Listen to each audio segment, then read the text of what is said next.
Hi friends, welcome to trading pro Telugu channel.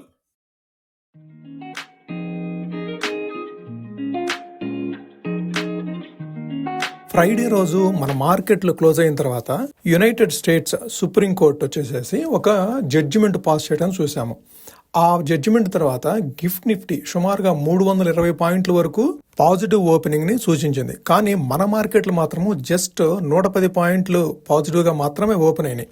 అసలు ఆ supreme court judgement ఏంటి, దాని మూలంగా మన మార్కెట్లు పాజిటివ్గా ఓపెన్ అవడానికి కారణాలేంటి, దాంతోపాటుగా 110 పాయింట్లు మాత్రమే ఎందుకు ఓపెన్ అయింది, 320 పాయింట్లు గిఫ్ట్ నిఫ్టీ సూచిస్తే 110 పాయింట్లు మాత్రమే ఎందుకు పాజిటివ్గా ఓపెన్ అయింది, మన మార్కెట్లు ఎంత పాజిటివ్గా ట్రేడ్ అయినప్పటికీ కూడాను ఐటీ స్టాక్స్ ఇంకా నెగిటివ్గానే ట్రేడ్ అయినాయి. ఈ రోజు నిఫ్టీని డౌన్ సైడ్ పుల్ చేసినాయి అంటే ఐటీ సెక్టర్లో స్టాక్స్ కనుక ఈ రోజు పాజిటివ్గా మూవ్ అయింటే ఆ 300 పాయింట్లు కూడాను మార్కెట్ ఈ రోజు అప్ సైడ్ క్లోజ్ అయి ఉండేది నిఫ్టీ పరంగా చూస్తే. కానీ ఐటీ సెక్టర్లో స్టాక్స్ నెగిటివ్గా ట్రేడ్ అవుతున్నాయి.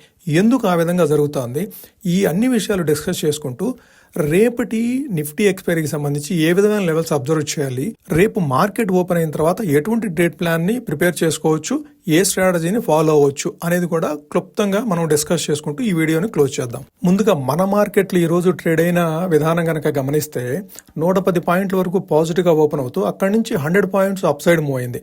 25,670 లెవెల్స్ లో ఓపెన్ అవుతూ, అంటే నిన్న క్లోజింగ్ 25,570, అక్కడి నుంచి 110 పాయింట్ల వరకు పాజిటివ్ గా ఓపెన్ అయిన నిఫ్టీ అక్కడి నుంచి మళ్ళీ 100 పాయింట్స్ అంటే 25,770 లెవెల్స్ వరకు కూడాను హై సైడ్ వెళ్ళి అక్కడి నుంచి స్లోగా గ్రాడ్యువల్గా కరెక్ట్ అవుతూ వచ్చి 10:30 టైంలో 25,650 ఎక్కడైతే ఓపెన్ అయిందో అప్రాక్సిమేట్గా ఆ లెవెల్ వరకు వచ్చి అక్కడ కన్సాలిడేషన్ అవుతుంది. ఆల్మోస్ట్ 2:00, 2:30 వరకు కూడాను. లాస్ట్ 1 అవర్లో వచ్చిన కాస్త పాజిటివ్ పుల్ బ్యాక్ తోటి 141 పాయింట్లు పాజిటివ్గా మూవ్ అవుతూ 25,713 దగ్గర క్లోజ్ అవ్వగలిగింది నిఫ్టీ ఈ రోజు. అసలు మన మార్కెట్లో ఇంత పాజిటివిటీ ఉండడానికి కారణాలు ఏంటి అని కనుక చూస్తే, ఫ్రైడే ఈవినింగ్ మన మార్కెట్స్ క్లోజ్ అయిన తర్వాత యుఎస్ సుప్రీంకోర్టు ఒక జడ్జిమెంట్ పాస్ చేసింది. ట్రంప్ ప్రపంచం మీద విధించినటువంటి టారిఫ్స్ కి సంబంధించి ఆ టారిఫ్ అనే దానికి లీగాలిటీ లేదు. ట్రంప్ ఏదైతే విధించాడో, ఒక ప్రెసిడెన్షియల్ ఎమర్జెన్సీ పవర్స్ ని యూజ్ చేసుకుని ఏదైతే టారిఫ్స్ విధించాడో వివిధ దేశాల మీద, దానికి లీగాలిటీ లేదు, అట్లా విధించడానికి అతనికి పవర్స్ లేవు, ఆ రైట్స్ ఏమాత్రం లేవు అని చెప్పేసి సుప్రీంకోర్టు జడ్జిమెంట్ పాస్ చేయడం జరిగింది. దాంతో ప్రపంచ మార్కెట్లో especially emerging markets like China కానివ్వండి, ఇండియా కానివ్వండి, other Asian countries markets features కూడా పాజిటివ్గా ట్రేడ్ అవడం స్టార్ట్ అయింది. మన గిఫ్ట్ నిఫ్టీ అయితే 320 పాయింట్ల వరకు పాజిటివ్ ఓపెనింగ్ ని సూచించింది ఫ్రైడే ఈవినింగ్ కల్లా. దాంతో అందరూ ఎక్స్పెక్ట్ చేసిందంటే సుమారుగా 300 పాయింట్ల వరకు పాజిటివ్ ఓపెనింగ్ ని ఎక్స్పెక్ట్ చేశారు నిఫ్టీ మనం మండే మార్నింగ్ రోజు. కానీ ఈ జడ్జిమెంట్ వచ్చిన తర్వాత ట్రంప్ తేరుకొని మరలా ఏ విధమైన టారిఫ్ విధించాలనే దాని మీద డిస్కషన్ చేసిన తర్వాత తను ఒక కొత్త ప్రపోజల్ తీసుకుని వచ్చాడు. అగ్రిగేట్ గా అన్ని కంట్రీస్ మీదుగా యాజ్ అన్ యావరేజ్ 10% వరకు టారిఫ్ విధిస్తానని చెప్పేసి ఒక ట్రూత్ సోషల్ మీడియా ద్వారా తను వ్యక్తపరచడం జరిగింది. కాకపోతే కొద్దిసేపటి తర్వాత విత్ ఇన్ అవర్స్ లో ఇది 10% కాదు 15% అని చెప్పేసి మార్చడం జరిగింది. అది మార్చడానికి కారణం ఏంటంటే, తన ఫ్రెండ్లీ కంట్రీస్ ఏదైతే ఉన్నాయో కెనడా అండ్ బ్రెజిల్ కంట్రీస్ మీద తను 0% ట్యాక్స్ అప్లికబుల్ చేయాలి. ఈ 10% టారిఫ్ విధించడానికి అతను యూజ్ చేసుకున్న సెక్షన్ 122. ఆ 122లో స్పెసిఫిక్ గా మెన్షన్ చేసింది ఏంటంటే, ఆయా కంట్రీస్ కి, ఫ్రెండ్లీ కంట్రీస్ కి 0% అప్లికబుల్ అవ్వాలి అంటే అదర్ కంట్రీస్ మీద మినిమం 15% టారిఫ్ ఉండాలి అనే నిబంధన ఉంది. దాంతో కాదు, ఇది 10% కాదు 15% విధిస్తున్నానని చెప్పేసి తన టారిఫ్ ని 10% నుంచి మరలా 15% మార్చడం జరిగింది. దాంతో కొద్దిగా మిగిలిన ప్రపంచంలో కాస్త ఆందోళన, ఈ టారిఫ్ టాంట్రమ్ ఇంకా అవ్వలేదు, ఈ అన్సర్టనిటీస్ అనేది ఇంకా పూర్తిగా తొలగిపోలేదు అనే భావన పెరిగిపోవడం స్టార్ట్ అయింది. దాంతో పాటుగా అతను కండిషన్ ఏం పెట్టాడంటే, 150 రోజుల పాటు ఈ న్యూ టారిఫ్ అప్లికబుల్ అవుతుంది. ఇప్పటి వరకు ఏదైతే అగ్రిమెంట్స్ చేసుకున్నారో, for example UK US agreement కూడా జరిగింది, అట్లానే మన ఇండియా యుఎస్ ట్రేడ్ డీల్ కూడాను డిస్కషన్స్లో ఉంది.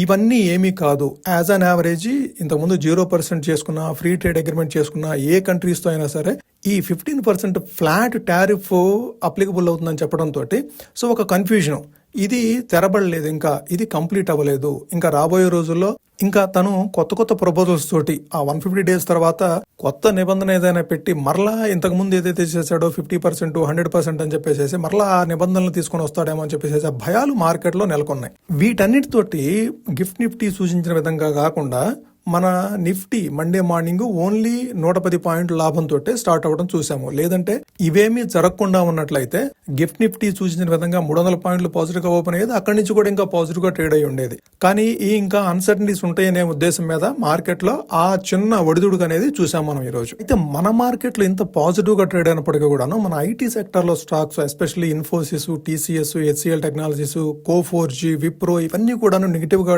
ట్రేడ్ అయిన ఈ రోజు అట్లానే నెగిటివ్ గానే క్లోజ్ అయినాయి. దీనికి ప్రధానంగా మనం కారణం చూడాలంటే ఇంతకుముందు ఏ భయాలు ఏదైతే ఉన్నాయో అవి కంటిన్యూ అవుతున్నాయి. దాంతోపాటుగా మేజర్ బ్రోకరేజ్ సంస్థ అయినటువంటి జెఫ్రీస్, ఈ జెఫ్రీస్ వాళ్ళు వీటి మీద టార్గెట్స్ని తగ్గించుకుంటా వచ్చారు. ఎస్పెషల్లీ ఈ 4 స్టాక్స్ ఇన్ఫోసిస్, టీసీఎస్, హెచ్సిఎల్, విప్రో మీద వాళ్ళు ఎంతకుముందు ఇచ్చిన టార్గెట్స్ ని కట్ డౌన్ చేయడం చూసాము. దాంతో ఆ నెగిటివ్ సెంటిమెంట్ అనేది కాస్త ఎక్కువైపోయింది ఈ రోజు మార్కెట్ లో మరలా ఐటీ సెక్టార్ మీద.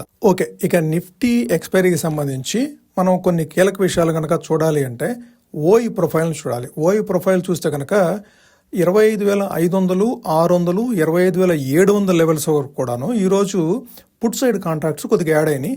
ఆ స్ట్రైక్ ప్రైసెస్ దగ్గర కాల్ సైడ్ కాంట్రాక్ట్స్ అన్వైండ్ అవ్వడం చూసాము. కాకపోతే 25,700 అండ్ అబోవ్ లెవెల్స్లో పుట్ సైడ్ కాంట్రాక్ట్స్ తక్కువగా యాడ్ అయినాయి, చాలా తక్కువగా. లేదు అంటే కొన్ని కాంట్రాక్ట్స్ దగ్గర అసలు యాడ్ అవ్వలేదు. సో ఓవరాల్ గా మనం చూడాలంటే ఓఈ ప్రొఫైల్ చూస్తే కనుక న్యూట్రల్ గానే ఉందని చెప్పుకోవచ్చు. మార్కెట్ క్లోజ్ అయిన లెవెల్ 25,713. నిఫ్టీకి మాక్సిమం పెయిన్ కూడా 25,700 దగ్గర ఉంది ఈ ఓఈని బట్టి చూస్తే కనుక.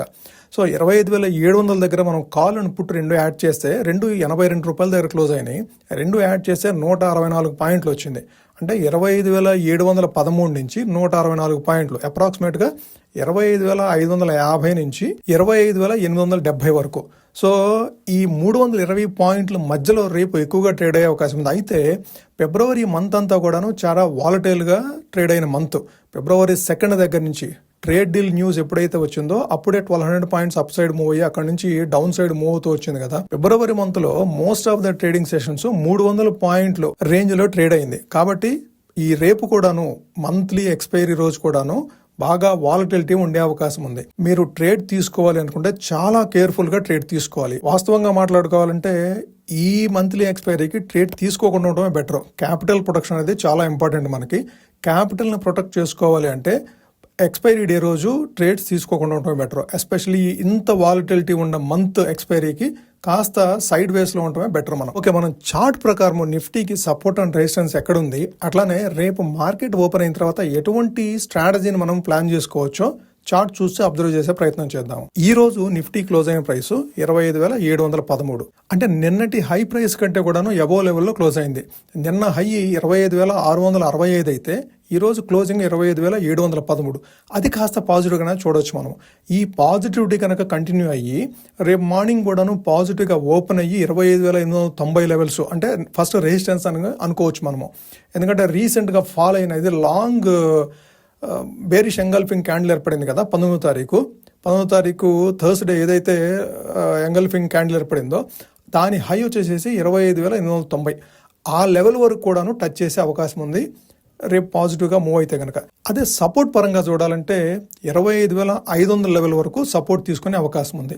సో రేపు మార్నింగ్ నెగిటివ్గా ఓపెన్ అయ్యి ఒక 100 పాయింట్స్ డౌన్ సైడ్గానే మూవ్ అయితే 25,600, 25,550 లెవెల్స్ వరకు కనుక వస్తే మనము 25,100, 25,200 ఆ లెవెల్స్ వరకు కూడాను మనము స్ట్రైక్ ప్రైస్ కి సంబంధించిన పుట్స్ ని సెల్ చేసుకోవడం స్టార్ట్ చేసుకోవచ్చు. ఇది మాత్రం గుర్తుపెట్టుకోండి ఫ్రెండ్స్, రేపు ఎక్స్పైరీ డే వాలటిలిటీ మాత్రం పీక్స్ లో ఉండే అవకాశం ఉంది. మీరు ఏమాత్రమో ఏమరపాటుగా ఉన్నారంటే మీ క్యాపిటల్ ఎరోడ్ అవుతుంది. కాబట్టి స్టాప్ లాస్ మాత్రము స్ట్రిక్ట్ గా double the price stop loss పెట్టుకొని మాత్రమే మీరు ట్రేడ్స్ ని హోల్డ్ చేయండి. అయితే మీరు ట్రేడింగ్ పొజిషన్స్ మాత్రము స్లోగా గ్రాడ్యువల్ గా బిల్డ్ చేసుకోండి. 2 లాట్స్ కంటిన్యూస్ గా యాడ్ చేసుకుంటూ మీ పొజిషన్స్ ని బిల్డ్ చేసుకుంటూ ఉండొచ్చు మీరు. అంతేగాని మొత్తం ఒకేసారి అన్ని లాట్స్ ను యాడ్ చేసుకుని ఆ తర్వాత డౌన్ సైడ్ మూవ్ అయితే మీరు ఇబ్బంది పడతారు. ఓకే, స్టాప్ లాస్ అనేది ఈజీగా ట్రిగ్గర్ అవుతాయి. రేపు వాలటిలిటీ ఎక్కువ ఉంటుంది కాబట్టి స్టాప్ లాస్ కు ట్రిగ్గర్ అయ్యే ఛాన్సెస్ ఎక్కువ ఉంటాయి. ఓకే, సో స్లోగా గ్రాడ్యువల్గా మీ పొజిషన్స్ యాడ్ చేసుకోండి. సో సేఫ్గా ట్రేడ్ చేసుకోండి. ఓకే, ఇది ఫ్రెండ్స్ ఈరోజు వీడియో. మీకు నచ్చినట్టయితే ఈ వీడియోని లైక్ చేయండి. ఇది మీ ఫ్రెండ్స్కి కానీ, కొలీగ్స్కి కానీ, రిలేటివ్స్కి కానీ యూస్ఫుల్ అవుతుందంటే వాళ్ళకు కూడా షేర్ చేయండి. మీరు ఇప్పటివరకు ఛానల్ సబ్స్క్రైబ్ చేయకుండా చూసినట్టయితే ఛానల్ని సబ్స్క్రైబ్ చేసి మమ్మల్ని ఎంకరేజ్ చేయండి ఫ్రెండ్స్. Thank you.